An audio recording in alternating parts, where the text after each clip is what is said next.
청와대가 오늘 박근혜 정부 문건과 자료를 공개했는데 발견 경위나 시점, 내용을 놓고 많은 궁금증이 일고 있습니다. 앞으로 국정농단 사건 재판이나 전국에 어떤 영향을 줄지도 주목됩니다.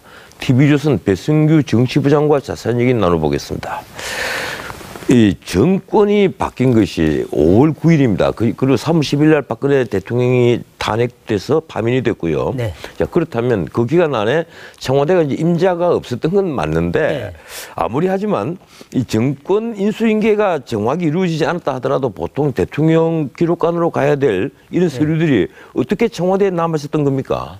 그렇죠. 이 보통 정권 말 되면 청와대는 이 문건 파쇄하느라고 정신이 없다는 얘기가 나옵니다. 뭐 연기가 끊이지 않는다. 옛날 같으면 그런 얘기가 나왔는데 이 보통은 다 대통령 기록관에 보내고 나머지는 다 없앱니다. 정말로 거의 다 없애는데 그 가끔 워낙 양이 방대하다 보니까 못 없애는 것들이 조금씩 생기긴 합니다. 또 이번처럼 300종이나 이 못 없앤 게 있다는 건 상당히 좀 드문 일인데 아까 말한 대로 이 청와대 주인이 없는 상태에서 그다음 민정수석도 자꾸 갈리고 이러다 보니까 아마 그 가운데 이 구석에 있었던 어떤 자료 함의 하나가 통째로 안 비워졌던 거 아닌가 싶긴 합니다.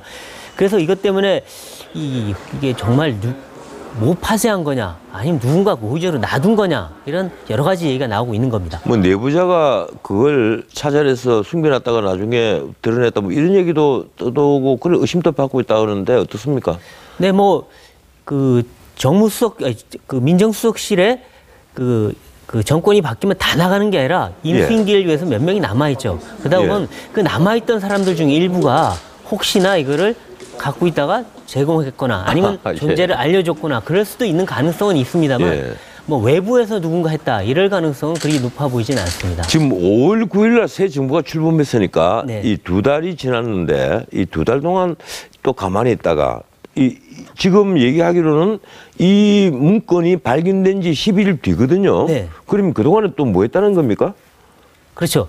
지금 뭐 300종이나 되는 이런 문건들이 한꺼번에 공개된 것 자체가 좀 의심스러운 일이긴 한데, 근데 더군다나 지금 이 발견한 지 11일 후에 이게 공개가 되다 보니까 그럼 그 사이에는 뭘 했느냐, 왜 이렇게 늦게 이거를 공개했느냐, 이거 갖고 조금 논란이 있습니다.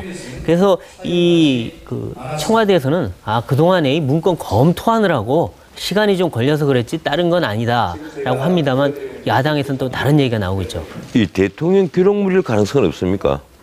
이게 대부분 대통령 기록물일 가능성이 상당히 높습니다. 그래서 청와대에서도 지금 이게 기록물이냐 아니냐를 본인들이 판단하기 힘들어서 계속 봤다. 그래서 지금 결론적으로는 대통령 기록관에 많은 문건을 넘기고 그게 아닌 것이 확실한 개인적인 메모나 이런 것들은 아니기 때문에 그건 안 넘기고 이렇게 지금 조치를 하고 있습니다. 그리고 대부분은 복사를 해서 특검으로 보냈습니다. 결국 지금 국정농단 사건 재판이나 이 이재용 부회장 관련 재판에 영향을 미칠 수밖에 없을 것이고, 그래서 이번 공개도 좀 이게 시기 조절한 것이 아니냐 이런 얘기도 나옵니다. 어떻게 보십니까? 네, 당연히 좀 그런 얘기가 나올 수밖에 없는 상황인데요. 일단 시기가 좀 미묘합니다. 지금 박 대통령 재판이 지금 막바지로 치달아서 지금 이게 뇌물죄가 되느냐 아니냐 굉장히 법리 공방이 지금 일어나고 있잖아요.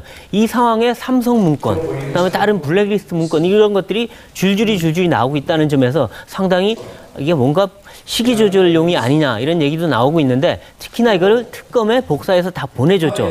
특검한테 이걸 증거로 사용하라는 메시지일 수 있고요. 더군다나 이 문건은 이 기존의 그 비망록이나 수첩하고는 다르게 그건 개인 기록이지만 이거는 청와대 공식 문건입니다. 그러니까 이건 공식 증거가 될 수 있는 거죠.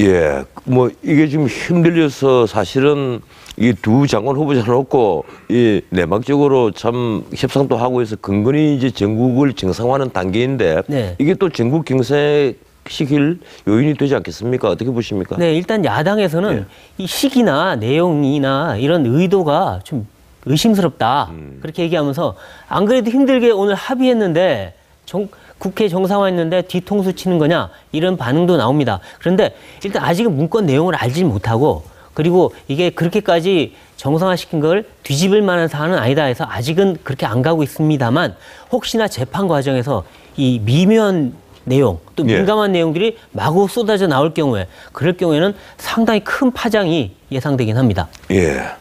고맙습니다. 수고하셨습니다. 네. 예.